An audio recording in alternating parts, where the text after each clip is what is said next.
Bonsoir à tous, bienvenue sur africasport.org, notre page Facebook qui relaie cette émission, également notre chaîne YouTube Africasport TV officielle en simultané diffuse également cette émission, la même émission à retrouver sur notre application Africasport téléchargeable gratuitement sur Play Store. Bonsoir et bienvenue donc dans cette émission du Club des Observateurs qui s'articule autour de 5 titres ce soir. Nous allons parler de l'élimination précoce de la Guinée au tournoi féminin de l'UFOA qui se joue sur l'île Sale au Cap-Vert. La Guinée donc qui n'aura pas fait un parcours reluisant pour espérer continuer dans cette compétition. On en parle dans cette émission et puis nous parlerons du coup d'envoi de la Ligue 2 guinéenne de football. La première journée a été soldée. Il y a eu plus de victoire que de défaite et même que de matchs nuls. Nous vous proposerons les résultats complets dans cette émission et les analyses suivront. On vous donnera également le programme de la deuxième journée qui commencera à être exécuté à partir de demain. Et puis basketball, on en parle également dans cette émission, au-delà justement du bicéphalisme qui règne au sein de cette discipline, il y a désormais un nouvel organe qui a été créé par le camp de Sakoba Keita. Il s'agit bien entendu de la Ligue professionnelle de basketball. Le président en question, nous espérons l'avoir dans cette émission au téléphone pour nous en dire de quoi s'agit-il justement. On espère l'avoir au bout du téléphone. Et puis les préparatifs pour le dernier tour, troisième et dernier tour des éliminatoires de la CAN U23. La Guinée continue donc son stage bloqué à Conakry, stage de 15 jours. On en parlera dans cette émission avec le troisième succès que l'équipe de Morlaye Cissé a enregistré hier en amical. Sur le plan local, nous reviendrons et puis nous vous proposerons également les réactions après ce match. Et puis le débat du jour va tourner autour du dossier Paul Put qui a refait surface. Vous le savez, ça fait la une de tous les médias justement sur le plan national avec des fortes menaces contre la Guinée. Et la Guinée d'ailleurs qui est sommée de payer 300 000 euros donc à l'ancien sélectionneur du Sili national. Voilà le menu. On marque cette courte pause et puis derrière on revient pour vous présenter les messieurs sur ce plateau. Tout ceci grâce à la conduite technique de Alassane Baldé. À tout de suite après cette petite transition.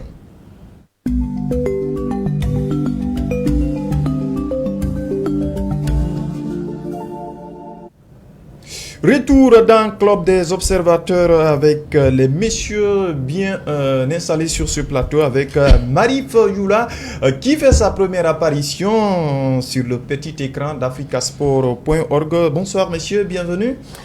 Bonsoir Amidou Kibola et bonsoir à tous. Également, nous avons Mohamed Sissé du groupe Adafo Média qui est avec nous ce soir. Lui, c'est un habitué de cette émission. Bonsoir Mohamed, bienvenue. Bonsoir Kibola et bonsoir à tous. Kaba Kouyaté à ses côtés. Bonsoir Kaba de la maison. Bonsoir Amidou, bonsoir également à tous ceux qui nous regardent. Alors, messieurs, l'actualité, c'est aussi cette élimination de la Guinée, élimination précoce justement de cette équipe guinéenne senior au tournoi UFOA que le Cap-Vert abrite. Dans le groupe B, la Guinée n'aura justement fait qu'un parcours qui se chiffre en 2 défaites et une seule victoire, insuffisant pour espérer continuer dans cette compétition. Marie Fioula, comme le disent plusieurs observateurs, c'est un échec préparé puisqu'il n'y a pas de championnat pour ces filles. Également, il n'y a pas eu de préparation digne de ce nom. Elles n'ont pas bénéficié d'un internat et on sait dans quelles conditions ils se sont préparés à Conakry. Vous êtes d'accord avec eux, échec préparé, ou vous avez d'autres avis contraires? Non, je pense que c'est un essai qui a été déjà préparé pour celui qui connaît cette équipe ou alors celui qui a côtoyé cette formation. Je pense qu'à partir du moment où l'équipe n'a pas connu une très bonne préparation, cela s'ajoute la composition du staff technique. Donc je pense que ça prouve à suffisance. Vous avez des choses à redire? Oui, ça prouve à suffisance qu'on devrait quand même forcément s'attendre à ce résultat. Parce que imaginez-vous, on ne peut pas prendre un entraîneur, mettre à la tête d'une équipe nationale qui n'était pas en activité. Près de 4 à 5 ans, il n'était pas en activité. Il était, autrement s'il faut dire, un agent manager derrière les joueurs. Et du coup, on le retrouve à la tête d'une sélection nationale. Je pense que le Conor a joué de l'improvisation à ce niveau, le Conor a joué de l'amateurisme à ce niveau, et quand vous prenez au niveau de l'intendance, vous allez retrouver, il y a quelqu'un qui se retrouvait à ce niveau qui n'a jamais connu un tel poste et elle s'est retrouvée à ce niveau. Je pense qu'une équipe nationale, ce n'est pas un lieu d'apprentissage, mais plutôt c'est le rendez-vous des compétents qui doivent se retrouver à ce niveau. Donc c'est lié à ce niveau, c'est lié à ce niveau, parce que quand vous prenez au niveau des filles, est-ce que vous pouvez me dire au jour d'aujourd'hui, il y a un championnat intégral qui pouvait donner un bon résultat à notre pays? Je dis non, il n'y avait pas un championnat intégral parce qu'on s'est fié seulement au niveau des tournois dotés de trophées tels X ou Y. Donc on disait que les filles étaient en jambes. Je pense que ce n'était pas raisonnable. Il fallait d'abord organiser un championnat intégral au niveau de la fédération, au niveau du département en charge du football féminin. Donc je pense qu'aujourd'hui, on ne doit pas dire que c'est une surprise, mais plutôt c'est raisonnable d'avoir une sortie. Il ne fallait pas les en vouloir, mais c'est un essai qui a été préparé. Ça a été préparé, d'où la responsabilité, s'il faut situer. Ça revient au niveau du Conor et au niveau du staff technique qui est là, qui n'était pas du tout, en tout cas, raisonnable d'être au niveau de cette équipe. Il faut écorcher justement le staff technique. On sait qu'il vient d'être mis en place. Est-ce que sa responsabilité est engagée dans ce qui est arrivé? Mais prenez l'exemple au niveau de l'entraîneur principal à ce niveau, le sélectionneur. Est-ce qu'il a une fois entraîné une équipe féminine? On se pose la question. Depuis quand il a quitté le terrain? Là aussi, c'est une grosse interrogation à ce niveau. Avec le satellite football club, vous êtes responsable. Oui, il vient d'arriver avec le satellite football club. C'est un club masculin qui n'a rien à voir avec un club féminin. Donc je pense que à ce niveau, ça a été une autre trahison de la part du Conor qui a choisi Kaba Sport comme étant le sélectionneur d'une équipe nationale qui a quitté le terrain près de 3 à 4 ans. Bien, Marie Fioula donc qui pète sa colère donc sur ce plateau dans l'émission Club des observateurs. Mohamed Sissé, vous avez le même avis? Est-ce un échec préparé? À qui finalement il faut responsabiliser dans ce qui est arrivé? Est-ce le staff technique, les joueuses ou encore le comité de normalisation? Peut-être qu'il faut situer la responsabilité. Moi, je pense qu'il faut prendre de l'ascenseur, remonter un petit peu plus haut, revoir l'histoire, parce qu'il faut rappeler que le Conor est venu trouver qu'il n'y avait pas de championnat féminin qui pouvait permettre les joueuses d'avoir du jus dans leurs jambes. Donc, d'après leurs différentes déclarations, ils sont en train de travailler sur pas mal de choses pour pouvoir offrir un championnat digne de son nom à ces joueuses-là. Mais en attendant, ils ont trouvé il n'y a pas de championnat. Il n'y avait pas aussi une équipe une équipe nationale féminine en place, et donc il y avait disons, rien n'était préparé pendant les 4 ans de l'ancien bureau exécutif qu'on a eu à avoir ici. Ils se sont jamais penchés sur le président avait d'ailleurs promis quand même quelque chose à ces filles-là, mais bon, c'est resté dans les oubliettes. Notre pays s'appelle notre pays se reflète à une flèche de promesses, donc c'est pas une surprise. Donc après, on a vu durant les 4 année que l'ancien bureau a passé, on nous chantonnait pour dire que le championnat féminin va revenir bientôt, on y travaille. Après, cela n'a pas été le cas. Pour pouvoir offrir des compétitions assez justes, on a vu comment ils colmataient pour organiser des compétitions que moi j'appelais personnellement des journées mondiales. Après, elles disputent ça. D'animation. Non, c'est ce que je dis, des journées mondiales, parce que toutes les équipes se réunissent pour jouer toute une journée. Après, le lendemain, elles reviennent jouer et le troisième jour, on boucle le tournoi. Après, on dit que c'est un championnat féminin. Donc, on peut pas comprendre ça. Après, le Connor est venu. C'est vrai, ils ont eu à passer plus d'une année. Si c'était leur véritable priorité, moi, je crois, une année, ça aurait suffi pour pouvoir mettre en place quelque chose de concret pour cette équipe nationale féminine. Mais cela n'a pas été le cas. L'élimination de l'équipe nationale, je crois, si c'est junior ou quelque chose comme ça là, la catégorie de senior, évidemment, l'élimination de cette catégorie lors des éliminatoires de la Coupe du Monde, ça aurait pu servir de leçon pour le comité de normalisation afin de mettre les choses dans leur contexte, mais cela n'a pas été le cas. Donc je pense que la responsabilité, s'il faut véritablement la situer, il faut dans un premier temps imputer la responsabilité à l'ancien bureau exécutif dirigé par le président Mamadou Antonio Soare. Ensuite, sauf que ce bureau est parti quand même. Non, parti, attention, parti. Mais si ce bureau mettait quelque chose en place, je pense que le Connor, quoi qu'il en soit, leur farceur ou je ne sais pas comment je vais appeler ça, ils auraient dû quand même, ils auraient dû quand même, le retard de la mise en place des staffs techniques, ça on le sait. Non, tout cela rentre dans le cadre de la préparation.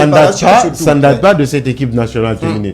Peut-être la seule sélection avec laquelle le Connor n'a pas commis de fautes lourdes ou le Connor n'a pas fait montre de son amateurisme, c'est avec l'équipe nationale Espoir.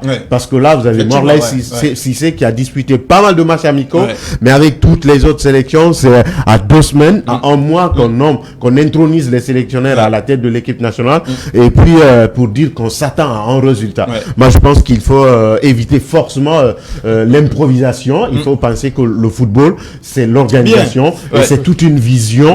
Après, s'en suivra le résultat. Bien, pas de résultat en tout cas, ceux qui pouvaient permettre à cette équipe de continuer cette compétition. On vous l'a dit, c'est 3 sorties, une seule victoire contre l'équipe supposée être la plus faible dans ce groupe, c'est la Sierra Leone, et même ça sur un score d'1-0 après avoir coulé face au Sénégal 4-0. La Guinée s'est inclinée lors de son dernier match face à la Gambie d'ailleurs qui vient de perdre lors de la première demi-finale face au Cap-Vert, qui est qualifié justement en finale de la compétition qui se joue justement à domicile. Monsieur Kaba, on va jeter le regard sur l'autre aspect autour de cette équipe du Sili Senior Dame, c'est le non-accompagnement quand même médiatique de la Fédération guinéenne de football, le comité de normalisation. Je ne crois pas s'il y a même une petite virgule qui concerne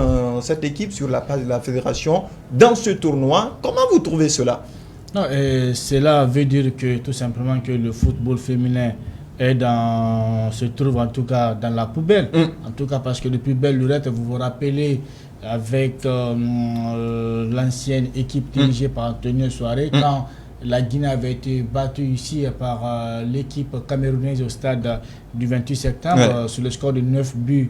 Et bien pour le retour, on avait signé le forfait. Je crois que depuis ce jour, la fédération dirigée à l'époque par Antonio devrait prendre des dispositions pour pouvoir corriger cette réalité. Mais cela n'a pas été le cas. Donc, vous voyez un peu combien de... Mais pourquoi il faut toujours parler du comité sortant? Il y a quand même, ça peut se compter aujourd'hui à plusieurs périodes maintenant. Oui, cela est derrière nous. Parlons du présent, monsieur, c'est le comité de normalisation. Écoutez, on se réfère du passé pour parler du présent, quand même. Parce que regardez, si... Mais tel n'est pas le cas dans ce dossier. Non, si tel est le cas, écoutez, laissez-moi... Allez-y, rapidement. Aujourd'hui, avant, il y avait plusieurs clubs féminins en Guinée, ici. Mais actuellement, la plupart des joueuses ont abandonné. Attention, il y en a. Mais par contre, il y a même une association nationale qui existe au nom des clubs féminins. Amidou, avant et actuellement, il y a une grande différence. Et actuellement, il y a beaucoup de joueuses qui ont abandonné parce que au début, les gens pensaient que non, comme c'est le début, il va y avoir du soutien. Mais actuellement, il n'y a pas de soutien. Les joueuses, elles savent comment elles gagnent même le transport pour venir s'entraîner. Je crois que ça n'encourage pas. En tout cas, et surtout une dame dont si elle sait que vraiment il n'a pas beaucoup d'avenir dans ce sport-là, elle va abandonner, elle va laisser pour faire autre activité. Il y en a pas mal de joueuses que moi, je connais qui jouaient au stade de Camino Côté ici, mais aujourd'hui... Mais contrairement à ce que tous les avis que nous avons sur ce plateau, il y a quand même la patronne du département qui estime que le football féminin se porte mieux en Guinée. Ça, c'est son avis à elle. Vous savez, quand tu es entre les 4 murs de la fédération et que les journalistes viennent t'interroger pour parler d'un sujet, tu veux te faire plaire aux autorités. Elle n'en a pas besoin. Non, Amidou, quelqu'un qui s'occupe du football féminin, c'est pas mal de dire que quand vous voyez que le football féminin est en retard, c'est parce que les journalistes, je voulais même pas rapidement, je voulais rajouter, il y a ce qui a été dit par Cissé. Je pense qu'il y a une partie qui m'a beaucoup plu quand il dit aujourd'hui, ce n'est pas une compétition qu'on organisait concernant le football féminin, mais plutôt ce sont des journées d'animation ou alors des activités d'animation. Donc c'est extrêmement important. Mais sauf que ça ne date pas d'aujourd'hui. Oui, mais dans nos soirées, on a vu ça ne date pas au jour d'aujourd'hui. Ça ne date pas au jour d'aujourd'hui. Pourquoi moi je souhaiterais quand même en disant que la responsabilité n'incombe que le Conor, parce que je n'aime pas parler du passé. Le passé c'est déjà nous avons dépassé maintenant cette étape. Imaginez-vous pourquoi nous sommes sortis au niveau de cette étape. L'équipe qui était là, parce que à la tête des équipes nationales féminines, vous avez une certaine Cécile Kourma, il y avait également Daouda Conté qui sont pris avec ces équipes. Quand le Conor est venu, le Conor a mis ces gens-là à côté pour dire qu'on va apporter du changement. Si vous apportez le changement, il faut donner un résultat probable, c'est important. Mais aujourd'hui, le Conor c'est réellement qu'il n'y a pas ce qu'on appelle un championnat intégral. Il y a pas, non, il y a. Écoutez, c'est ce que je suis en train de dire. Ce flux-là a été entretenu aussi, ça a été entretenu par le Conor. Même pas pour renoncer, mais il fallait faire une très bonne préparation. Et ce qui s'est passé ici au stade annexe 28 septembre de Conakry, ce n'est pas une formation, ce n'est pas une préparation digne de nom. C'est une équipe nationale. Une équipe nationale, il faut aussi les accorder des stages au niveau des pays voisins ou alors dans un. C'est surtout interné aussi l'équipe, on sait. Effectivement, c'est ce que je suis. Les dames ou les messieurs, il y a. Voilà, donc c'est ce que je suis en train de dire. Et pourquoi je dis que la responsabilité n'incombe que le Conor, vous ne pouvez pas mettre à la tête d'une équipe nationale un entraîneur qui est en chômage, un entraîneur qui n'a pas de vécu, qui n'a pas d'expérience à ce niveau. Mais est-ce que vous pouvez me dire sur ce plateau que Kaba Sport est un entraîneur idéal pour cette formation? Je dis non. Donc je pense que non, une équipe féminine avec le satellite. Depuis quand il est venu avec le satellite? Depuis quand il se retrouve avec le satellite? Dites-moi. Même si on envoyait Marif, le meilleur entraîneur de la Guinée pour diriger cette équipe féminine, je crois que l'intéressé ne fera pas de résultats. Parce qu'on n'a pas de joueuses en tout cas, qui peuvent nous permettre en tout cas d'aller en avant. C'est ça aussi le problème. Donc il faut pousser le Conor afin qu'on puisse organiser le championnat féminin pour que en tout cas, les joueuses puissent prendre le courage. Parce que quand on voit déjà le démarrage d'un championnat peut-être qui va durer, même si c'est 6 mois, aller-retour, en tout cas les joueurs. N'oubliez pas que c'est la transition aussi, il n'y a pas d'argent. Voilà, n'oubliez pas il n'y a pas d'argent. Il n'y a pas d'argent. Le championnat gagne de lui. Oui, parce qu'on a trouvé un sponsor. En tout cas, on peut faire la même chose pour chercher des sponsors pour le championnat féminin. Parce que, en tout cas, ces clubs, il n'y a pas assez de. Bien, on va progresser. La régie va nous montrer les résultats de cette équipe senior dame de la Guinée. On vous l'a dit, qui n'a fait que 3 sorties. Le premier match contre le Sénégal. Le Sénégal s'était imposé 4-0. Le deuxième match, la Guinée l'a donc emporté face à la Sierra Leone 1-0. Le troisième match, il était donc impérative pour la Guinée, impératif donc pour la Guinée de s'imposer face à l'équipe de la Gambie. Malheureusement, la Guinée s'est inclinée 1-0, ce qui lui a coûté justement cette élimination précoce en phase de groupe. L'équipe est à Conakry, Mohamed Cissé, vous qui fouinez partout, l'équipe est revenue ou bien elle est encore là-bas dans les hôtels? Pas dans les hôtels, il y a quelques-uns qui sont là parce que même avant-hier... L'équipe est venue en compte-goutte, vous voulez nous faire comprendre? En compte-goutte, évidemment, parce que même le vice-président avec lequel on était au stade hier, il était de la partie. Ah, d'accord. Oui, il ne s'est pas affiché donc. Il était de la partie. Au soir de la défaite que nous avions concédée, il a pris ses clics et claques et je crois, d'après les informations, il est rentré avec quelques membres de la délégation et voilà, donc le reste peut-être serait même à Conakry. Bien, donc, bien, voilà. Bien. Quand il n'y a pas de résultat, on vient comme ça en cachette au pays. On ne veut même pas se faire découvrir à l'aéroport de Conakry. Voilà ce qu'il fallait donc retenir au compte de la participation guinéenne. 3 sorties, 2 défaites, une seule victoire. L'équipe revient à Conakry petit à petit justement. Mohamed Cissé nous l'apprend. Et les 2 demi-finales d'ailleurs de cette compétition sont programmées ce soir. La première a été remportée par le Cap-Vert face à l'équipe de la Gambie. La deuxième aura lieu justement, se tient même actuellement. On va parler de la deuxième division guinéenne dont le coup d'envoi a été donné le 25 dernier comme programmé par la Ligue guinéenne de football professionnel. On va d'abord voir les résultats de cette première journée de cette deuxième ligue. De cette Ligue 2 donc, Ligue 2 guinéenne de football avec beaucoup de surprises. Il y a le champion des playoffs Foot Elite qui s'est imposé devant l'équipe de Kaloum Football Club. Par contre, Alustar a été tenu en échec par TED Afrique. Tous les résultats que vous avez sur le petit écran. Le Santoba a gagné 2-1 face à l'équipe des éléphants de Koléa. Carfa Moria s'est également imposé à domicile 2-1 face à l'équipe militaire. L'Asfag notamment. Le Wawa s'est incliné à Kindia 1-2 face à RCCK. Kaloum Football Club, on vous l'a dit, c'est également incliné à domicile 0-1 pour Guinée Foot Elite. Mandé FC également a été battu à domicile 1-2 par Luba Football Club. Alustar a perdu 1-0, 0-1 face à Tête d'Afrique. Gangan a fait match nul ouvert 2 buts partout face à Étoile de Guinée. Messieurs, disons les premiers enseignements qu'on peut tirer de cette première journée rapidement.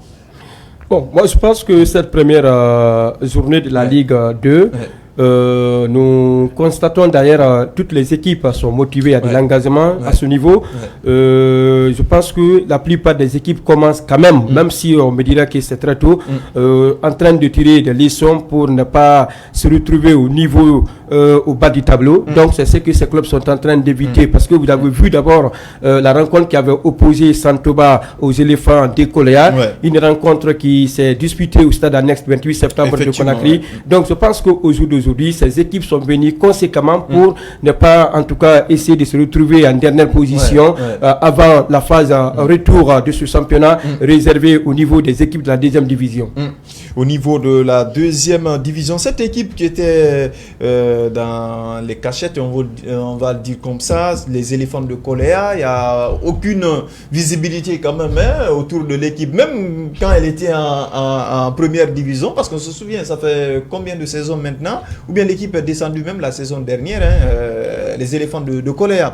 Voilà, c'est une équipe où il n'y a pratiquement pas de visibilité. Non, ils sont descendus, je crois, la saison dernière. Mais ce n'est pas le seul club qui est en manque de visibilité. C'est la même équipe qui avait cherché le coach Sam.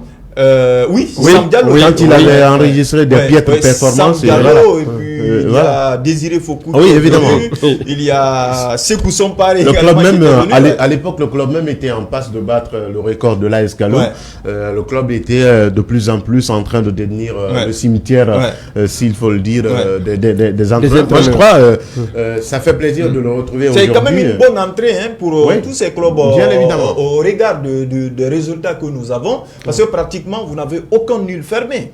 Oui, évidemment. Donc, ça veut dire que ça serait une saison prolifique, peut-être à l'instar de la première division. On espère surtout, voilà, parce que c'est quand même, il y a pas mal de clubs qui sont venus avec des ambitions. D'abord, les nouveaux clubs qui sont en train de découvrir la deuxième division. Après tant d'années, je veux parler d'Alou Star qui, pour la première fois, en train de découvrir. Mais donc, le public est privé, il ne peut pas voir le club évoluer à domicile. Oui, mais déjà, le match qu'ils ont reçu hier au stade de la Mission, il fallait y être pour voir combien de fois les Fiyaka étaient motivés. La même ferveur ne va pas continuer, on le sait, parce que voilà, l'équipe ne joue pas à domicile, ne joue pas à Fria. Ouais, forcément. Donc, cela, bon, on sait pourquoi la prise d'une telle décision. Donc, on espère quand même que les autorités, pourquoi pas communales ou sportives du pays, pourront trouver une alternative, une astuce par rapport à cela, qu'à cela ne tienne. En tout cas, c'est une deuxième division qui commence très bien, avec beaucoup d'animosité, beaucoup de mentalité, d'objectivité surtout, parce que quand vous écoutez le discours des entraîneurs, vous vous direz que oui, donc cette saison, on sent même de la maturité dans la gestion de l'effectif des entraîneurs. Donc, ça veut dire tout simplement qu'on est parti pour découvrir de très belles choses, des prestations et pourquoi pas formidables. C'est un marathon de 26 journées, tout comme en Ligue 1 notamment. Messieurs, est-ce que vous voyez déjà les équipes, les tops, même si c'est la première journée? Bon, il sera très très difficile de se prononcer par rapport à ça, parce que pour celui qui connaît la Ligue 2, c'est le championnat qui est vraiment difficile à jouer. Mais pas cette saison, ça se joue sur du gazon synthétique. Peut-être cette saison. Il n'y a pas tellement de différence avec la Ligue 1. Écoutez, quand vous regardez un peu, la difficulté, c'est quand vous jouez sur la terre battue. Cette saison, ce n'est pas le cas. Mais en tout cas, d'ici la fin de la saison, ça trouve que les jeunes vont s'habituer à jouer sur la pelouse. Donc, ça va en tout cas, ils vont essayer de se rivaliser entre eux. Vous pouvez nous dire, prédire justement le champion? Ça va être difficile. Le champion, ça va être très très difficile à minuit. Parce qu'il y a les vieux crocodiles qui se réveillent, il y a les nouveaux. Très très difficile. Vous savez, le début, ce n'est pas comme la Ligue 1 où quand on sait déjà qui peut être premier déjà ou deuxième, mais au niveau de la Ligue 2, il y a une grande différence. C'est ouvert donc. Voilà, il y a une grande différence. Quand vous rappelez avec la relégation de Sumba de Dubreka, on pensait que Sumba n'allait pas durer au niveau de la Ligue 1, au niveau de la Ligue 2. Gangan, idem. Mais depuis que club qui se meurt à petit feu. Voilà, depuis que ces clubs se sont retrouvés là-bas, c'est l'enfer. Je crois que ils sont même en national. En national maintenant, Sumba. National 1 ou 2. National. C'est compliqué. Maintenant, vous avez vu, Gangan aussi, quand Gangan aussi est revenu, on pensait que Gangan n'allait pas durer. Mais au fil du temps, Gangan devient maintenant parent de cette famille de la Ligue 2. Est-ce que le club a les moyens pour pouvoir se relancer? Bamfa vous dira oui. Non, je sais que non, il y a quand même des moyens. Attention, les moyens sont mis à la disposition de l'équipe. Je sais de quoi je te parle. Bien. Écoutez seulement. Vous savez, si c'est à travers les discours, non, pas les discours. Écoutez, bien, on va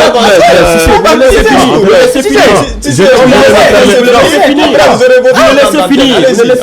Si c'est à travers les discours qu'on pouvait construire, qu'on pouvait développer un pays, la Guinée allait être le plus beau pays au monde. En tout cas, on sait, ce n'est pas chaque fois, on voit des présidents de clubs devant les médias dire que j'ai les moyens de mon ambition, ceci, cela. Mais en fin de compte, au début, ça peut aller, ça va pour le moment. On a vu des nominations par-ci, par-là. Bien, on va pas parler de ça. Moi, je veux attendre d'abord jusqu'à 5 journées, c'est la première journée.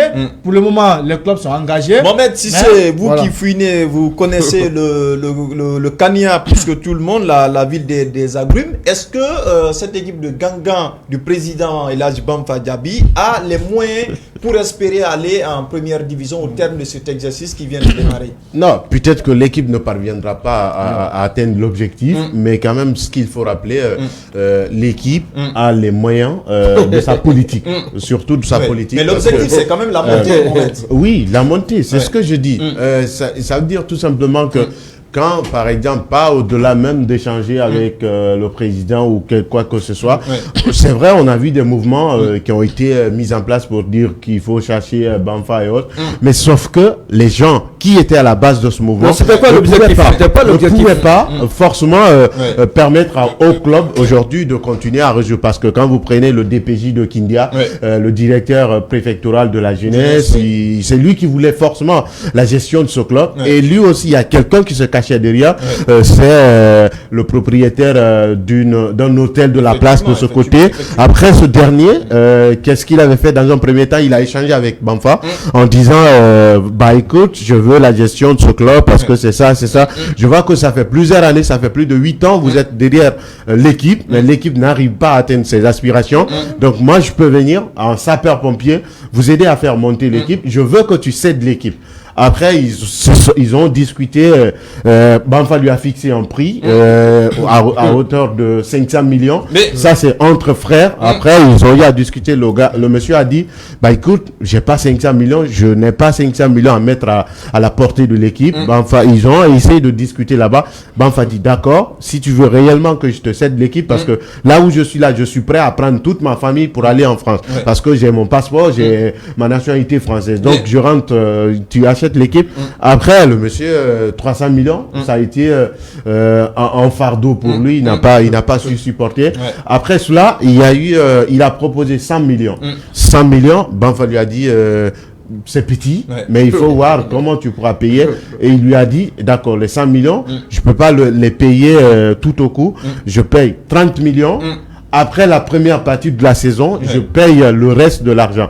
Et imaginez un tel monsieur qui prend l'équipe et que l'équipe a un déplacement sur Conakry, faire venir les joueurs ici, les héberger et puis jouer des matchs de championnat. Est-ce que cela veut dire tout simplement que ce monsieur n'avait pas les moyens de sa politique? Et avec Banfa, déjà on sent primes et autres, tout était en place. C'est parce qu'aujourd'hui, la plupart, aujourd'hui, Banfa a mis une politique en place. C'est une politique de, s'il faut, de rajeunissement de la gestion du club. Pas les joueurs, mais les dirigeants qui se trouvent autour, parce que il y a pas mal... Pas tant d'anciens joueurs, forcément, tant d'anciens joueurs de Gangan qui ont été mis à la porte par Banfa, parce que tout simplement, ces derniers, depuis que moi je faisais le collège, ces derniers étaient derrière Gangan, ils n'apportaient rien au club. Par contre, ils se servaient de l'image du club pour pouvoir se faire de l'argent. Si vous me permettez, nous avons écouté Mohamed Sissé rapidement. Mohamed Sissé, je pense que il ne faut pas faire l'avocat du diable.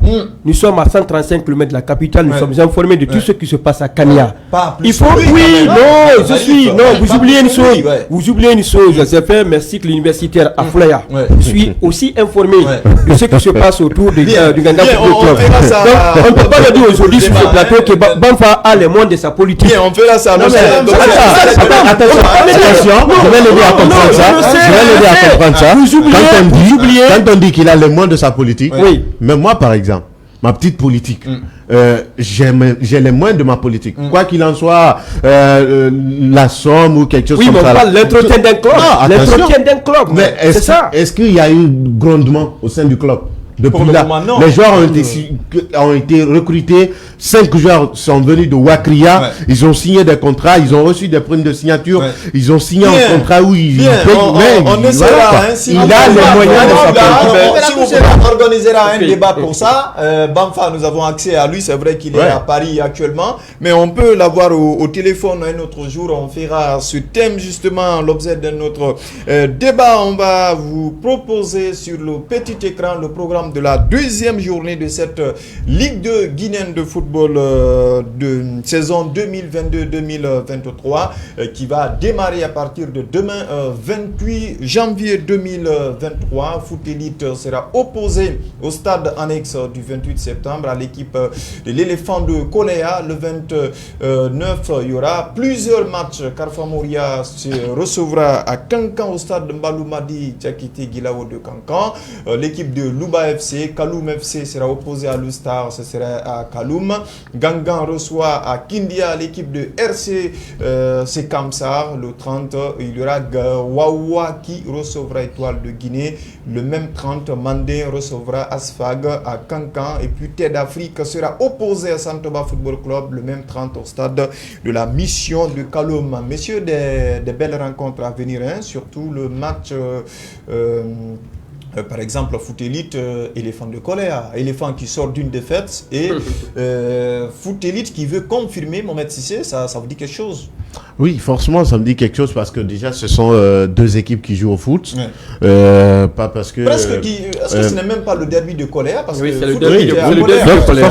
Forcément, c'est le derby de Coléa et ce sont approximativement deux équipes qui pratiquent le même football, qui ont le même style de jeu, qui ont la même façon d'animer le jeu. Donc, j'espère que ça va être un match assez technique et très intéressant surtout. Maintenant, ce qui va faire la différence, c'est que peut-être ce serait du côté réalisme. Est-ce que les hommes certainement de coach Camus vont pouvoir peut-être continuer dans cette dynamique-là? Donc ça, peut-être, on va voir. En tout cas, c'est déjà la tenue du championnat fait du bien pour cette équipe de Foot Elite qui sort du tournoi de la montée. Ils ont du jus dans leur jambe. Après, ils ont pas assez d'avantages pour pouvoir exceller dans cette première partie du championnat. Mais qu'à cela ne tienne, il faut pas oublier aussi que les autres également se préparaient. Donc voilà, j'espère quand même que ça va être un derby assez haletant et palpitant. Assez haletant et palpitant justement ce match qu'on suivra de près pour vous au stade de la Mission, non plutôt au stade annexe du 28 septembre de Conakry. Sans transition, on va parler de la balle au panier. Il s'agit donc du basketball. On tente d'avoir le président de la fédération guinéenne de basketball. Il s'agit de Sakoba Keita pour le moment. On ne l'a pas, mais messieurs, je présume que chacun de vous a dû lire quand même ce communiqué annonçant la création d'une ligue professionnelle de basketball.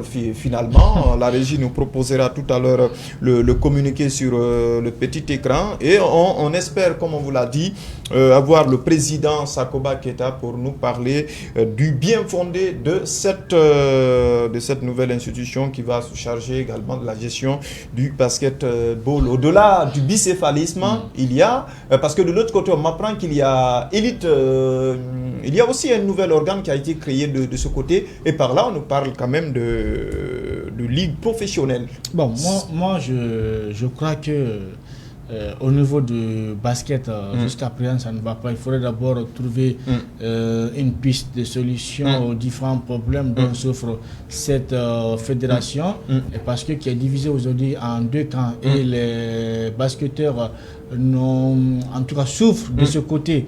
Annoncer la création d'une ligue qui va gérer le championnat, je crois que, bon, à mon humble avis, est-ce que la Guinée aujourd'hui a des infrastructures dignes de nom permettant en pour vous, ce n'est pas opportun? Pour moi, ce n'est pas opportun. Mais pour professionnaliser les choses, écoutez, il faut décentraliser la gestion. Faut pas parce que au niveau du Sénégal, le basket est professionnalisé là-bas et ici on va le faire. Non, ce n'est pas la même chose. Regarde, aujourd'hui, même en tout cas, le seul endroit où nos professionnels jouent, en tout cas, quand vous envoyez d'autres pros là, ils ne vont pas jouer. Ils vont pas jouer. Amidou, c'est ça aussi le problème de ce pays. On a commencé comme ça, on a commencé avec le football, du championnat professionnel. Alors que des stades qui sont là, des clubs qui sont là, ils n'ont même pas de stades privés. Une hypothèse que je n'ai jamais confirmée. Bien, on a le président de la Fédération guinéenne de basketball avec nous au téléphone. Monsieur le président, bonsoir, bienvenue sur Africa Sport. Merci beaucoup, Tibola. Bien, alors nous avons tous appris à travers votre page Facebook hier la création d'une ligue professionnelle pour le basketball guinéen. Dites-nous quel est le bien fondé de la création de ce nouvel organe de gestion du basketball. Bon, c'était en gestation déjà depuis plusieurs années, mais maintenant nous sommes, il faut forcément le faire parce que l'idée déjà c'est que même au plan international, au plan africain, aujourd'hui le basketball se professionnalise et dans tous les pays aujourd'hui limitrophes ont un championnat professionnel et ça non seulement ça va créer de l'emploi, Et aussi, ça permettra à nos différents clubs, c'est-à-dire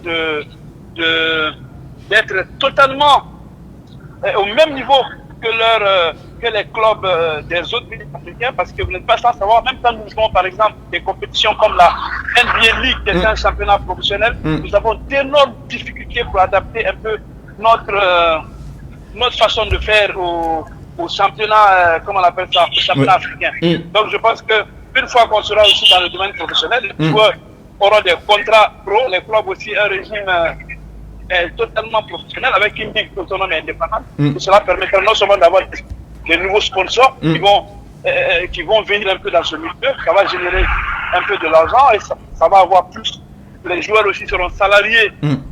Et donc l'écosystème du basketball va pouvoir permettre de passer un nouveau cap, c'est-à-dire permettre aux jeunes joueurs de négocier et même d'avoir des contrats pro aussi à l'international, parce que là, le statut des joueurs font que, même quand vous les transférez, pratiquement pas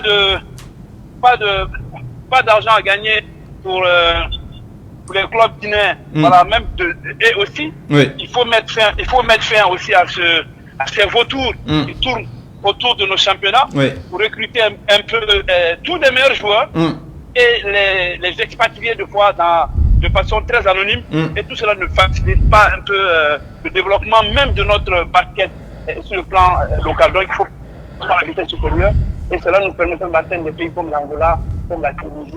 Bien, vous demandez au club d'adresser des demandes de candidature à la fédération jusqu'au 28 février. Est-ce que la demande va être accompagnée par quelque chose? Est-ce qu'il y a de l'argent ou la candidature va être gratuite? Non, forcément. On a un cahier de charges déjà qui est disponible à la fédération. Et c'est à travers ce cahier de charges que chaque fédération, chaque club va soumissionner. Et voilà, vous allez faire votre candidature et nous allons voir si vous remplissez un peu toutes ces conditions, parce qu'un club pro, c'est à l'image un peu des clubs de la NBA, c'est-à-dire qu'il faut avoir des moyens, déjà d'entretenir ton club et aussi de développer ton club. Donc cela, forcément, et pratiquement tous les présidents du club seront de la Ligue, donc ensemble vont décider un peu des grandes lignes à tenir. Voilà, ils seront pratiquement du CA, donc ils auront leur mot à dire pour le développement de la Ligue. Et là, les moyens qui sont retrouvés seront redistribués un peu aux différentes associations sportives pour les permettre non seulement de payer leurs joueurs, et aussi d'entretenir leurs équipes.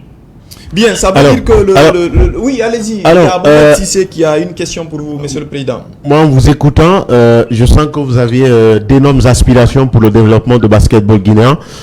Maintenant, suite à la mise en place de ce nouvel organe, comment vous comptez comment vous avez pu mettre en place un tel organe, alors que vous voulez certainement professionnaliser le championnat, mais par contre, il n'y a pas un championnat digne de son nom en faveur des joueurs évoluant sur le plan national. C'est vrai, ça serait possible avec ceux qui évoluent du côté à l'extérieur, mais comment vous comptez professionnaliser le basketball guinéen alors qu'il n'y a pas un championnat national digne de ce nom? Bon, peut-être que vous ne suivez pas régulièrement nos activités. On a un championnat national qui se porte quand même assez bien et qui se déroule correctement. Bon, je vous donne des exemples. On va avec des exemples. J'ai un pays, par exemple, comme le Bénin. Quand tu classes le Bénin et la Guinée, c'est le jour et la nuit. La Guinée, le Bénin, par exemple, a 2 palais des sports. La Guinée est classée aujourd'hui parmi les meilleures nations en Afrique de basketball. Le Bénin n'est pas classé. Le Bénin a un championnat professionnel. La Guinée a un championnat amateur. Donc, pour dire, c'est pour un peu répondre un peu à toutes ces questions-là que nous sommes obligés aussi, vu notre rang, même sur le plan africain, d'avoir sur le plan local un championnat professionnel, et je pense que cela va répondre à toutes vos questions, parce que quand ce sera professionnel, chacun aura des droits et des devoirs. Donc c'est ce qui permettra un peu, comment on appelle ça, au club, d'avoir un championnat de qualité, c'est-à-dire les joueurs seront tenus à signer, comment on appelle ça, ils auront des agréments à signer, et les clubs aussi qui vont s'engager avec nous vont signer il y aura un engagement à la signature. Donc chacun aura sa part de, comment on appelle ça, pas de contrat à respecter. Donc, vous dire qu'on va forcément passer un cap. Et nous, l'objectif principal pour nous, c'est de passer ce cap pour que les joueurs puissent vivre, pas totalement, mais déjà en partie de leur discipline. Et au fur et à mesure que les conditions, d'autres clubs vont améliorer les conditions dans leur club, et cela permettra aux joueurs d'avoir, de monter, comment on appelle ça, en puissance en entraînement pour avoir un certain niveau. Et plus, vous avez vu déjà qu'il y a des clubs comme le SLAC qui arrivent à recruter les joueurs américains. Donc je pense qu'il y a des clubs qui vont recruter les joueurs expatriés aussi. Non seulement dans un premier temps améliorer le niveau de leurs équipes, et pourquoi pas plus tard, les Guinéens aussi vont suivre le rythme pour avoir des clubs d'un certain niveau. Donc je pense que nous sommes au tout début de notre expérience et ça prend forcément quelques années pour qu'on puisse atteindre la vitesse de croisière. Alors, parlons bien. On va prendre une dernière question avec Monsieur le Président, si je comprends bien, vous voulez juste changer de nom pour dire que c'est un championnat professionnel alors qu'on n'a pas d'infrastructure nous permettant de pratiquer le vrai basket. Vu que chez les autres... Non, vous savez, allô? Oui, vous êtes à l'antenne, monsieur le Président. On ne pourra pas éternellement se comparer, comme on appelle ça, aux autres. Comme on le dit, à défaut de la mère, on se contente de la grand-mère. Nous, aujourd'hui, peut-être grâce à ce championnat, grâce à l'engouement peut-être que cette compétition a apporté, cela permettra un peu comment on appelle ça, aux décideurs d'avoir un palais de sport. Et je pense que même là, aujourd'hui, à l'heure où on parle, il y a des plans qui existent et l'État a totalement la volonté d'octroyer, comment on appelle ça, la jeunesse guinéenne de magnifiques palais de sport. Donc je pense qu'on prie dans ce sens et on espère que cela va venir très rapidement et cela nous permettra nous de jouer dans des conditions, je peux dire dans de meilleures conditions. Mais on est obligé de passer au statut aujourd'hui professionnel, faire une ligue professionnelle comme la PL ou d'autres ligues qui existent un peu partout en Afrique pour continuer notre existence et notre développement. Bien. Sakoba Keita, président de la Fédération guinéenne de basketball. Monsieur le Président, il nous reste qu'à vous dire merci et vous souhaiter bonne chance dans ce nouveau projet de ligue professionnelle pour le championnat de basketball guinéen. C'est nous qui vous remercions et on espère vous avoir sur nos compétitions pour permettre non seulement aux Guinéens et au monde entier un peu de vivre un peu ces moments le basket que nous allons offrir au peuple guinéen. Bien, Sakoba Keita, donc qu'on avait au téléphone pour parler de ce nouvel organe, on vous l'a dit, ligue professionnelle pour le basketball. L'initiative n'est pas mauvaise en soi, Marie-Fioula, même si on sait qu'il y a finalement tellement de problèmes. Kaba a parlé tout à l'heure des infrastructures, mais c'est presque le même paysage au niveau du football, mais il y a une ligue professionnelle. Oui, mais moi je pense que ça n'engagera qu'à moi. Ça ne devrait pas être la priorité de Sakoba, la ligue professionnelle, mais plutôt comment réconcilier les acteurs du monde du basketball. C'est ce qui devrait être sa priorité. Parce qu'aujourd'hui, il y a pas mal de problèmes au sein du bureau exécutif de cette fédération. Vous l'avez rappelé, il y a deux camps à ce niveau. Aujourd'hui, Sakoba est en train d'organiser sa compétition. Il y a l'autre camp aussi qui organise sa compétition. Et pour qu'on puisse comprendre réellement Sakoba soucié pour le développement, pour le bien-être du basketball guinéen, je pense que c'est la réconciliation d'abord. Comment sortir au niveau de cette crise qui mine au niveau de la Fédération guinéenne de basketball. Aujourd'hui, Sakoba est de basketball. J'y arrive. Pourquoi je dis qui ne dit rien constant? Oui, qui ne dit rien constant. Le ministère, c'est ce département qui détient le pouvoir de délégation de toutes les fédérations sportives nationales. Aujourd'hui, le courant ne passe pas entre Sakoba Keita et le département en charge de sport, notamment le ministre Lansana Bia Diallo. Et si vous prenez encore l'autre camp qui est là, qui réclame déjà les clubs qui sont avec Sakoba, ce sont des clubs qui ne répondent pas aux critères, c'est-à-dire qui ne respectent pas le statut de la dite fédération. Donc je pense qu'à ce niveau, ce n'était pas le moment opportun pour dire que oui, voilà, je vais mettre en place une ligue professionnelle. Et certainement, il a une doctrine. La doctrine là, c'est quoi? c'est une manière d'endormir la conscience des autres. C'est moi qui le dis. Parce que, imaginez-vous, quand vous êtes perdant ou vous vous trouvez sur une pente glissante, il faut vous trouver des stratégies pour se maintenir. Non, pourquoi je dis, est-ce que Sakoba aura la chance encore? Si il aura, bien évidemment, le Conor, le Congrès, est-ce qu'il pourra passer à ce niveau? Point d'interrogation. Donc je pense que c'est le moment de mettre en place une stratégie, d'attirer l'intention de tout le monde pour dire que voilà, Sakoba est en train d'apporter, est en train de faire des innovations à ce niveau. Pendant ce temps, il est en bras de fer avec un bon nombre des gens qui maîtrisent très bien le statut et le test, si vous voulez, de cette fédération guinéenne de basketball. Derrière lui, il y a aussi beaucoup de managers. Beaucoup de managers par rapport à quoi? Beaucoup de cas par rapport à quoi? Vous prenez les deux camps quand même, vous comprenez tout de suite. Le mieux, c'est vraiment ce jumelage. Imaginez-vous, si au jour d'aujourd'hui, il y a beaucoup d'accusations concernant Sakoba. Vous le savez très bien à ce niveau. Je pense qu'aujourd'hui, ce n'est pas la mise en place de cette ligue professionnelle, mais c'est de rassembler les acteurs du monde du basketball. C'est ce qui devrait être sa priorité ce mois. Bien, priorité. Moi, je donc, pense que tu peux aller très rapidement, oui, parce qu'on a une contrainte de temps. Oui, forcément, on aurait dû parler. Et moi, je n'arrive pas à comprendre la mise en place d'un tel organe. Parce que tout simplement, d'abord... Le moment, si c'est... D'abord... Vous voulez, le ministère qui ne parle pas, le ministère qui donne ça n'a rien à voir. Ça n'a rien à voir avec le ministère, mon argumentaire. Est-ce que le ministère a confirmé? Ça n'a rien à voir avec mon argumentaire. Ce que moi, je voudrais dire... à écouter le président. D'abord, il reconnaît que le pays n'est pas doté d'installations sportives lui permettant de bien mettre en place... Mais on est dans la même configuration que le football. Attention, c'est un peu différent. Le football, tu peux nous sortir 6 stades dans le pays, mais basketball... Mais ça n'a pas commencé ainsi. C'est le palais des sports. Donc, en effet, donc, moi je crois... aujourd'hui, déjà professionnalisé, l'idée avancée, elle est bonne. Très bonne. Mais qu'est-ce qui est derrière? C'est ce qu'on va essayer de savoir. En tout cas, est-ce que même le football aujourd'hui, quand on parle de football professionnel, officiellement, on n'est pas football. Oui, mais il faut changer le statut. En fait, officiellement, on n'est pas professionnel. À quel moment il faut changer la vérifier des sources auprès de la FIFA. Vous trouverez qu'on est toujours considéré comme étant des championnats amateurs, parce que un championnat où tu connais même pas le salaire de 5 joueurs d'un club, ou quelque chose, les transferts se font en catimini, autres là. Moi, je crois ce ne sont pas des championnats comment on appelle ça, professionnels. Et quand on parle du basketball, vous voulez professionnaliser une discipline sportive et qu'il n'y a pas de championnat digne de nom. Un championnat que vous organisez à l'espace de 3, 4, 5 jours, vous appelez cela championnat et que vous souhaitez les professionnaliser. Bien. Moi, je crois... c'est du tape à l'œil. Bien, du tape à l'œil, c'est l'avis de Mohamed. Si c'est nous, on va marquer cette courte pause derrière.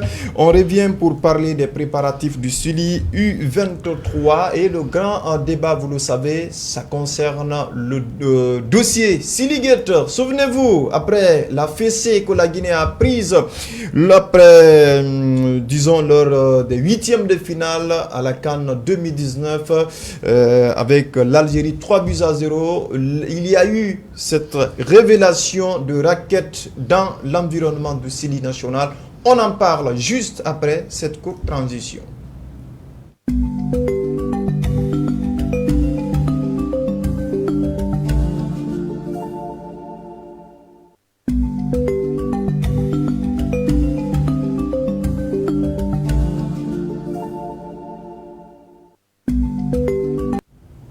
Nous sommes de retour sur le plateau du Club des Observateurs. L'émission vous parvient 2 fois chaque semaine, tous les mardis et les mercredis à 18h sur africasport.org, notre page Facebook qui diffuse l'émission au même moment que notre chaîne YouTube Africa Sport TV officielle. Vous pouvez également accéder à cette émission, tout comme d'ailleurs nos contenus digitaux à partir de notre application téléchargeable gratuitement sur Play Store, Africa Sport tout court. On revient pour continuer cette émission avec la dernière partie. On parle des préparatifs du Sili U23. D'abord, les observateurs sont partagés entre ce stage anticipé. Certains sont oui, d'autres sont ok. Mohamed Sissé, vous vous situez dans quel camp? Il fallait anticiper, on joue au mois de mars. Il fallait avoir cette première partie sur le plan local, espérer avoir une autre partie hors du pays, surtout au mois de janvier. C'est là que plusieurs observateurs n'arrivent pas à se situer. Est-ce qu'il fallait le faire maintenant ou bien attendre février ou encore le mois de mars? Évidemment, il fallait le faire. Ouais. Il fallait le faire. Parce que je ne peux pas comprendre qu'on dit que ouais, il ne fallait pas le faire ou autre. Finalement, je me demande qu'est-ce qu'on veut. La régie peut nous proposer les illustrations de l'équipe. Finalement, je me demande qu'est-ce qu'on veut. Si l'équipe ne se prépare pas et qu'elle parte en compétition, elle échoue, on parle de l'impréparation. Et si l'équipe entame les préparatifs, on dit qu'elle a anticipé les préparatifs. Finalement, je me demande qu'est-ce que le Guinéen veut, parlant du sport. Donc, anticiper de tels préparatifs, je crois que c'est de bon augure, surtout pour le sélectionneur. À même écouter le discours du sélectionneur, vous sentez qu'il veut avoir quelque chose de concret ici sur le plan local. Après, ceux qui viendront de l'extérieur s'ajouter aux joueurs déjà qu'il dispose sous sa coupole. Après, voilà. Donc, moi, je crois déjà parce que d'abord, les premières heures de Morlaye Sissé avec cette équipe, je me rappelle bien, je l'avais pris en interview où il a dénoncé les conditions physiques de cette équipe. Il s'est beaucoup plaint pour dire qu'il a hérité d'une équipe qui était en perte de vitesse physiquement parlant. Maintenant, après, il a joué, il a négocié des matchs amicaux. Petit à petit, il y a eu des améliorations, il y a eu quelques perfectionnements. Ensuite, il y a au mois de janvier, il aura 4 matchs amicaux assortis de 14 jours de stage. Donc, moi, je crois, il s'est préparé. Aujourd'hui, il apprécie les conditions physiques de l'équipe. Maintenant, l'objectif, c'est de travailler réellement le réalisme de l'équipe. Donc, même ça pète beaucoup. Ça pète beaucoup. Il y travaille et on espère quand même il va pouvoir le trouver. Et peut-être à partir du mois de février, il pourrait y avoir des matchs amicaux contre des équipes des équipes nationales de la sous-région, de leur catégorie bien évidemment. Donc très bonne chose, oui, évidemment. Donc moi je pense que ça c'est plus qu'une chance pour la Guinée de continuer à affûter des matchs, des préparations à chaque mois pour pouvoir bien assimiler cette rencontre. Parce qu'il faut rappeler aujourd'hui que l'espoir de l'avenir sportif repose aujourd'hui sur cette équipe. On a été éliminé en CAN U20, on a été éliminé lors pour Chochan qui se joue à l'instant T à Oran. On a été éliminé dans pratiquement toutes les compétitions, toutes les sélections nationales de football. Et l'espoir aujourd'hui se repose sur cette équipe. Et si le staff technique, à travers Morlaye Sissé, décide aujourd'hui de se préparer, de bien aborder cette double confrontation, on dit qu'il a anticipé les préparatifs. Et si elle ne se prépare pas, on dit qu'on a hérité on a mis un sélectionneur à la tête d'une sélection qui n'a pas d'expérience, qui ne connaît pas l'environnement, qui ne connaît pas le nom de ses joueurs. On nous sort tous les péjoratifs qu'il faut pour pouvoir décrire, pour pouvoir colmater les brèches. En grosso modo, vous êtes d'accord. Il faut anticiper, il faut permettre à l'équipe de mieux se préparer. Même si on joue au mois de mars, mais il faut commencer au mois de janvier. Vous êtes d'accord? Il faut être contre l'équipe nationale ou contre le sort de l'équipe de la Guinée pour dire qu'on n'est pas pour. Marif, vous esquissez des sourires, vous n'êtes pas d'accord. Pour vous, est-ce qu'il y a autre chose qu'on ne sait pas qui se trouverait derrière ce stage anticipé? Bon, c'est beau écouter mon collègue sur ce plateau.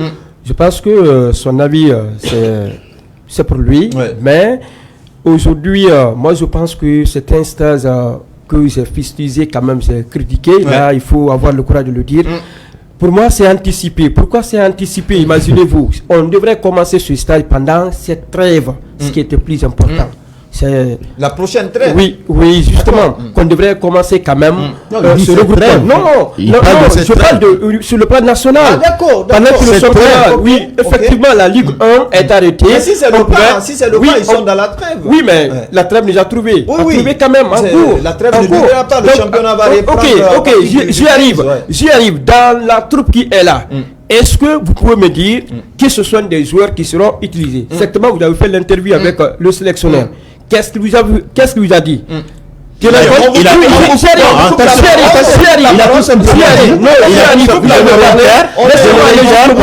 je le réitère parce que le sélectionneur n'a jamais cessé de le rappeler comme quoi il est en train de mettre en place une base solide, une base de joueurs locaux qui formeront une équipe, et après ceux qui viendront de l'extérieur viendront étoffer. Il ne veut pas être confronté à la super. Voilà, justement, on était ensemble au stade du je me suis dit, on va écouter Morlaye Cissé qu'on a eu hier après le match que son équipe a gagné 2-0 face au Afia de Conakry. C'était le 3e match amical que cette équipe a opéré jusqu'ici dans cette phase de préparation sur le plan local.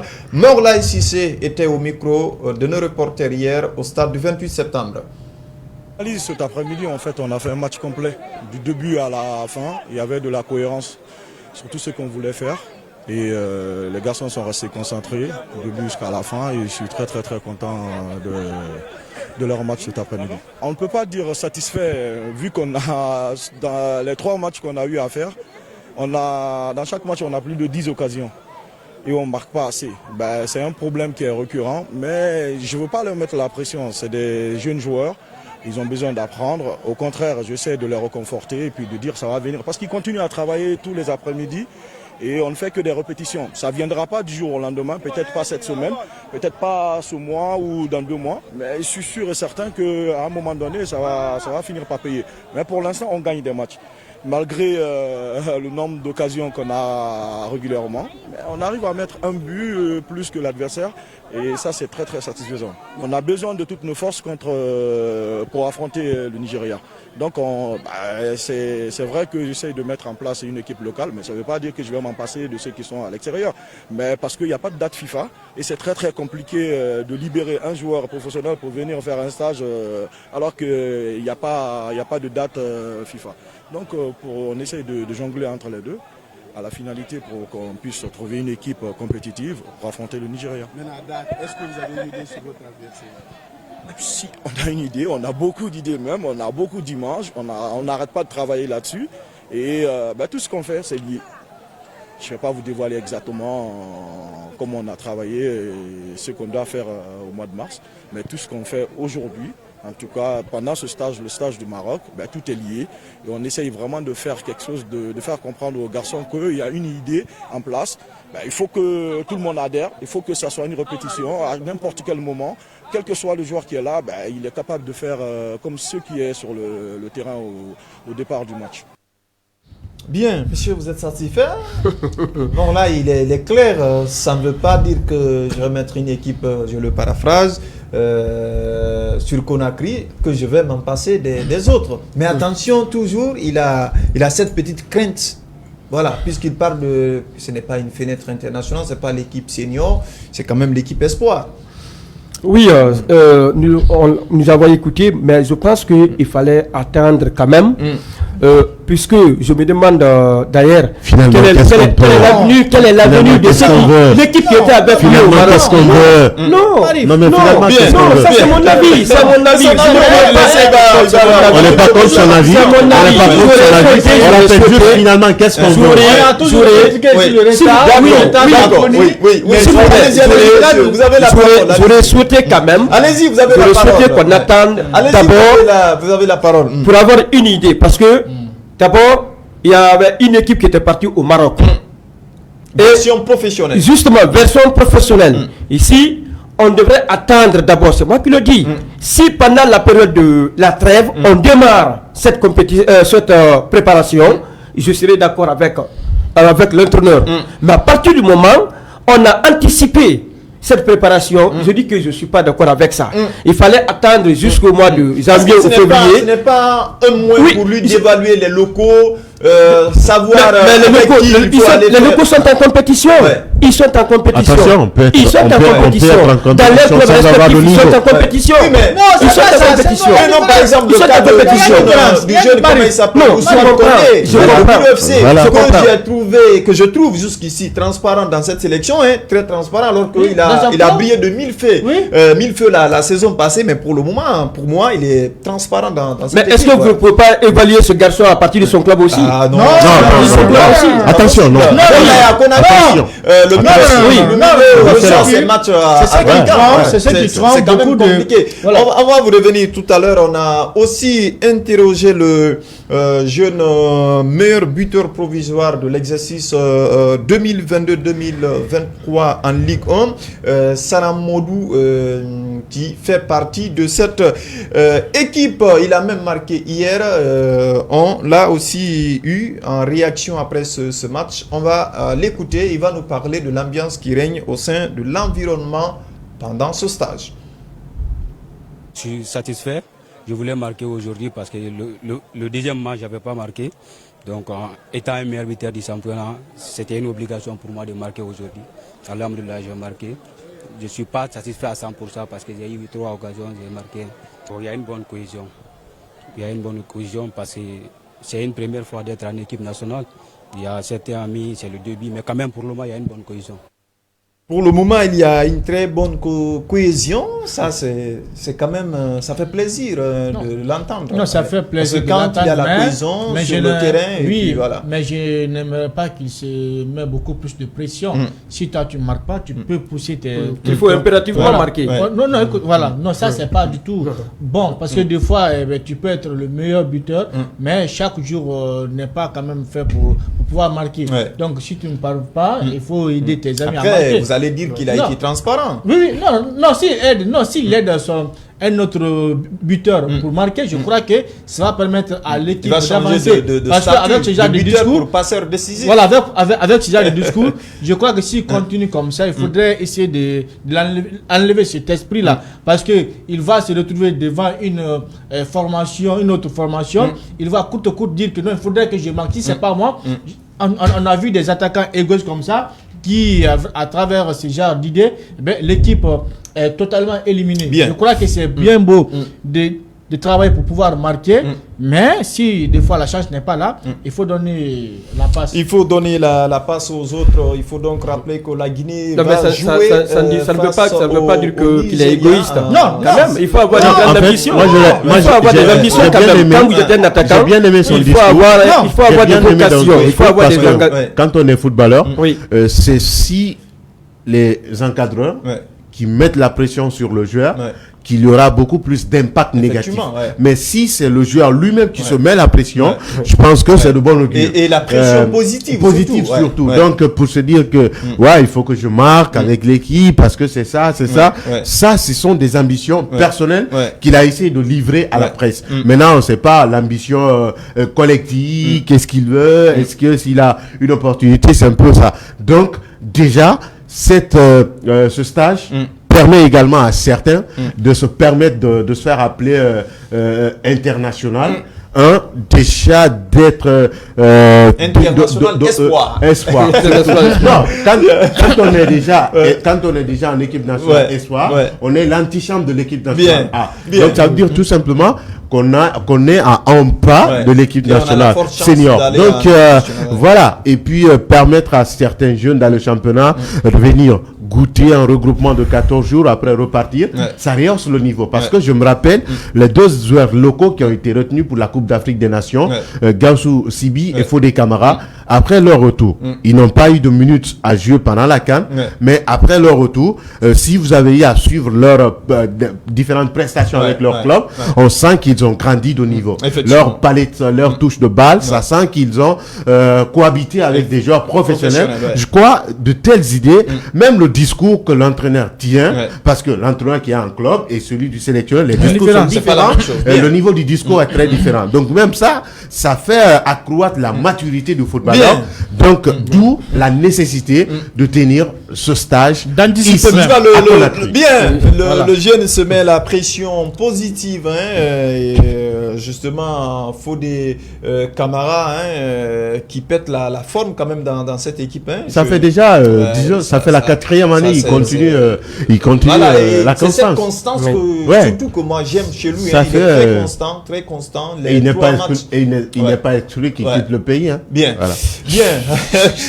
On vous le rappelle, la Guinée joue si on ne le ferme pas les portes. Le troisième, le match justement au compte du troisième et dernier tour des éliminatoires qualificatives pour la CAN U23, dont la phase finale se tiendra au mois de juin prochain au Maroc.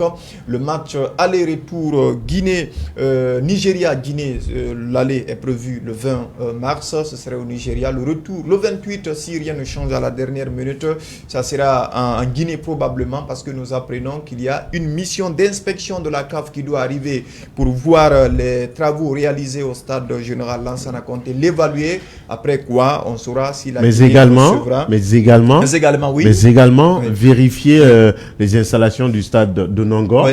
Si la Guinée pourra bien évidemment négocier ces matchs des éliminatoires, parce que jusque-là, peut-être on a eu la chance de ne pas subir des sanctions vis-à-vis de ce que nos supporters ont fait montrer. Bien, de toutes les façons, après le départ de cette mission d'inspection qui va arriver bientôt à Conakry, mission d'inspection de la CAF, il faut le préciser, on saura si la Guinée va recevoir ces matchs à Conakry ou pas.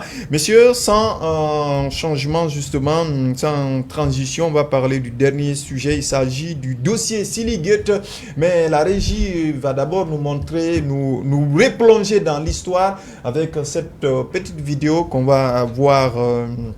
La vidéo donc de limogeage justement de Paul Putt, je voulais dire du D6 puisqu'il est le dernier à quitter. Donc c'était Paul Putt en 2019. Si on peut avoir la vidéo sur le petit écran, ce serait bien, parce que ce dossier est sur toutes les lèvres. Mohamed Sissé, c'est d'ailleurs à espace cette révélation comme quoi la Guinée est sous forte menace de sanctions si la Guinée ne paye pas les 300 000 euros à Paul Putt, il faut le rappeler, dont le contrat a été annulé alors que le contrat était en cours de validité. Donc il a saisi les instances mondiales pour cela. Aujourd'hui, on exige à ce que ce montant soit payé dans un délai requis de 60 jours, faute de quoi la Guinée pourrait être retirée des compétitions officielles de la CAF, mais également de la FIFA. Oui, moi je pense que ici, peut-être on va forcément aussi parler d'abord de l'amateurisme, surtout vis-à-vis de la rupture abusive du contrat du technicien belge. Mais d'abord, ce qu'il faut rappeler, c'est que le courrier a été adressé au ministère des Sports et à la Fédération guinéenne de football depuis le lundi soir. Mardi, le ministère n'avait pas voulu parler, mais il se pourrait que c'est quelqu'un sous anonymat qui se serait confié à un de nous pour pouvoir étaler le dossier, en faire cas pour attirer l'attention des autorités, et ce qui fut fait. Après, avec des documents, avec des documents, parce que moi-même j'en ai avec moi ici. Déjà, la correspondance officielle, tout est en anglais, pas de version française, donc c'est un peu ça. Après, on en a fait cas. D'abord, la première sentence que la FIFA a appréciée, c'est que la Guinée devra payer une somme de 20 000 francs suisses à la Fédération internationale de football, association en abrégé FIFA. 20 000 francs suisses, on payera ça dans 30 jours. 30 jours, ça c'est parce que tout simplement on a accusé du retard pour le dédommagement de Paul Putt. Après, ensuite, on a aussi les 300 000 euros, soit près de 3 milliards de francs guinéens qu'on devra... Ça fait beaucoup d'argent. Beaucoup. Si notre football est dirigé ou a été dirigé par une équipe qui nous a montré toutes leurs défaillances, toutes leurs limites, forcément on peut se retrouver là, parce que je peux pas comprendre. D'abord, là où j'avais commencé à me poser un certain nombre de questions, c'est le jour où Paul Putt a été engagé et qu'on lui verse 3 mois de salaire avancé, en fait. On l'avance en salaire, on lui donne 3 mois de salaire. Ah bon? Oui, évidemment. Ça s'est bien passé. On lui donne 3 mois Plus après, voilà quoi, pour nous prouver on est sur quelle planète, nous, cette Guinée-là? Non, en fait, bon, c'est... Vous savez, la gestion de la chose publique, on le confond souvent à l'élitisme, c'est-à-dire au népotisme, s'il faut, comment on appelle cela, à la couardise s'il faut certainement. Donc après, sinon, de tels faits, allez-y sur la base des choses, après tout ça là, et puis voilà. Et on se rappelle de tout ce qui s'est passé en Égypte, on lui a accusé de racket, de quelque chose comme ça là, après il s'est retourné au pays, donc il n'y a pas eu des preuves tangibles pour qu'ils pourront dire que oui, le sélectionneur a fait preuve de racket sur les primes des joueurs et autres là, parce que moi j'ai eu à échanger avec certains anciens joueurs aujourd'hui qui ne jouent plus avec le football, qui te diront une autre version, et j'ai vu la version de l'ancien, l'un des conseillers de l'ancien président de la FEGIFOOT, Abdelkarim Bangoura, qui persiste, qui signe et persiste qu'il a eu bien évidemment du racket. Donc finalement je me demande, et qui martèle déjà qu'il avait été écouté, entendu par le tribunal arbitral du sport. Donc, mais il a été à Lausanne, hein, il a été. Oui, il a été là-bas à Lausanne pour prouver que oui, il a eu du racket. Mais sauf que peut-être que son témoignage n'a pas eu une pesanteur pour pouvoir influer sur la décision de la FIFA. Donc moi je pense que on devrait plutôt dissocier la chose publique à la chose privée, parce que même notre football, façon dont il était géré, on se rend compte que c'était devenu une en tout cas on était en passe de se retrouver dans la privatisation. Donc voilà, il faudrait qu'on évite de tels faits, et quand en tout cas c'est quand même dommage les 3 milliards, même si jusqu'à présent ça aurait pu nous servir quelque chose concrètement, mais malheureusement le ministère qui s'engage déjà à payer cet argent, non, pas le ministère. Déjà le ministère aussi est en négociation avec le ministère du budget. Donc ils sont en train même de travailler. Ça veut dire qu'il ne faut pas dormir sur mais de toute façon, le ministère ils sont en train de travailler. Ils sont en train de travailler. Peut-être d'ici le lundi, ils vont adresser un courrier réponse à la FIFA, et d'abord payer les 20 000 francs suisses, ensuite payer les 300 000, mais après le paiement de ces 300 000 euros, le CNRD va prendre ses responsabilités et va tenter... Est-ce qu'il n'y aura pas émission dans la gestion? Non, pas du tout. Non, mais le football et la politique, c'est indissociable. On nous tient ce faux discours pour dire que le football est différent de la politique. C'est pas un faux discours, monsieur. Non, attention. C'est absolument indissociable, parce qu'aujourd'hui... On se souvient de cette affaire du général Lansana Conté, on s'en souvient, hein, quand attention, ce n'est pas le même contexte. Ce n'est pas le même contexte. Ce n'est pas le même contexte, parce que quand vous prenez par exemple, s'il n'y avait pas de l'émission, moi je comprendrais que la FIFA décide pour dire que la subvention qu'on accorde à la Guinée, on bloque ça. Jusqu'à atteindre 300 000 euros, on donne ça à Pol Pot, et que la Guinée c'est quelque chose que je dis. Si on ne sentait pas de l'émission, après la FIFA n'a pas pris de telle décision. La FIFA a dit l'État, parlant de la FEGIFOOT, parce que la FEGIFOOT est le reflet du gouvernement tel et tel. Donc la FIFA a dit la Guinée. La Guinée, c'est l'État. Et c'est le gouvernement qui va payer ces 300 000 euros. Et le gouvernement va payer. Après, le gouvernement va prendre ses responsabilités et va tenter de soutenir les choses. Donc moi, je pense que on parlera plus jamais pas de direction.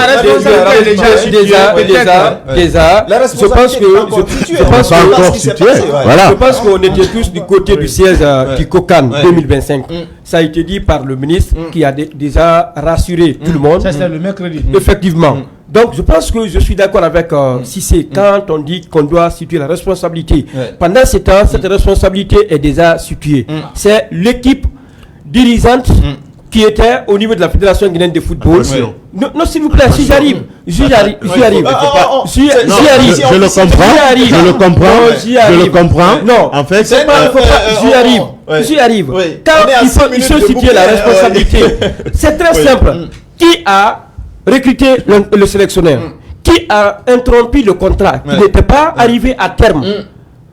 On ne peut pas passer à côté. C'était l'équipe qui était à la Fédération guinéenne de football. qui d'ailleurs avait interrompu le contrat sans le consentement du département en charge des sports. Par le biais de l'État, ils n'ont pas fait. N'avait pas dit mot. Justement, n'avait pas dit mot. Maintenant, aujourd'hui, on lui demande de payer un tel montant qu'on appelle le contribuable guinéen. Qu'est-ce que vous passez? Bien. Il faut quand même procéder quand même à situer la responsabilité. Et ça devrait aussi, mais quand vous dites que la responsabilité est située, c'est déjà situé. Vous parlez de l'ancien bureau exécutif. Oui, c'est l'ancien bureau exécutif. C'est la personne morale. Ça, c'est la personne morale. C'est la personne morale que vous êtes en train de nous parler. Maintenant, nous voulons savoir réellement parce que on se rappelle de l'ancien vice-président Amadou Diaby qui a été, disons, débouté dans cette histoire. Donc après, maintenant, CNRD va interpeller les membres de l'ancien bureau exécutif, les écouter réellement ce qui s'est passé, après situer la responsabilité. Non, mais vous confondez. Je dis, quand je dis la responsabilité, elle est située. Vous le savez très bien, vous et moi. Le bureau exécutif, c'est l'équipe sortante.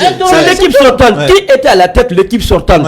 C'est M. Mamadou Antonio Soigné. Pas que lui et toute l'équipe. Et son vice-président qui était aussi impliqué. Mais la personne la mieux qu'on doit même interpeller, c'est le patron. Le patron du bureau exécutif. Heureusement qu'il est là. Il est encore à Conakry. Voilà. Kaba Kouyaté, c'est un dossier sale. On a pensé que l'odeur s'était donc calmée, mais sauf qu'on a ouvert encore la marmite finalement. Ça n'était pas calmé. Il y a cette odeur nauséabonde qui se passe. Ça n'était pas calmé. Ça n'était pas calmé peut-être parce que moi j'ai écouté le ministre Béa qui disait que vu que l'année 2022, le budget était déjà bloqué. Donc, il avait préparé cela pour 2023. Donc, la somme d'argent est disponible selon ses dits. Parce que, non, le son existe, la vidéo existe aussi.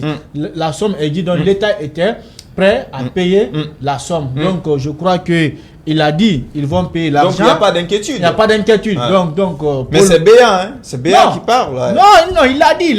En tout cas, la vidéo, les sons, ça existe. Il a dit la somme d'argent même est disponible au niveau du ministère du budget. Donc il suffit juste d'attendre la procédure. Maintenant, il a dit après ce paiement, ils vont maintenant prendre des dispositions pour ne plus que ce genre de situation arrive. Bien.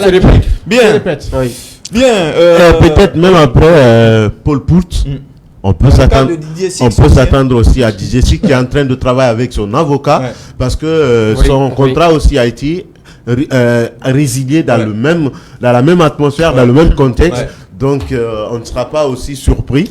Et voilà. Donc, mais est-ce qu'il n'en est pas question que le Collor aussi devrait faire comme une priorité, faire un audit concernant cette affaire de ces différents dossiers? Les prérogatives jusqu'à ce point. Non, les missions du CONOR sont connues. Voilà. Donc, il ne faut pas en rajouter d'autres. Le CONOR est là pour gérer le présent. Le problème de ce pays, Amidou, on joue trop avec les documents. Bien. On joue trop avec les documents. On espère que les deux dossiers vont nous servir de leçons. Et on espère que la décision du ministre ne soit pas un fait de paille quand même. Voilà. Quand il dit la responsabilité, ils vont prendre leur responsabilité, il faut que ça soit appliqué à la lettre quand même. On verra. C'est-à-dire, qu'est-ce que sanctions. Des sanctions. Alors voilà comment on se quitte au compte de ce numéro du Club des Observateurs, le dernier d'ailleurs de cette semaine qui s'achève avec tous ces messieurs souriants sur ce plateau. Merci Mohamed Sissé d'être passé, le funeur, l'homme qui est tellement célèbre sur Facebook, on va dire sur les réseaux sociaux parce qu'il y a également un tuteur. Merci d'être venu, cher ami. Merci beaucoup, merci à tous vos millions téléspectateurs, surtout internautes. Et ce fut un plaisir très exquis pour moi de passer. Merci également à Marif Youla. Merci d'être venu, messieurs. Merci à vous et merci aux propriétaires des gros dossiers. Merci également.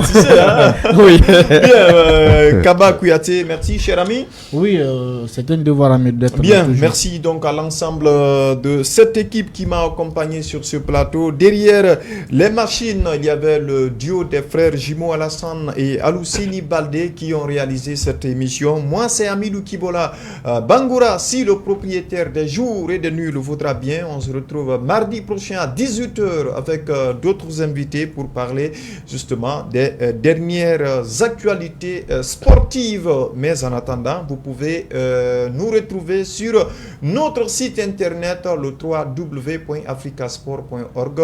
Portez-vous bien et bon week-end à tous. Soyez prudents.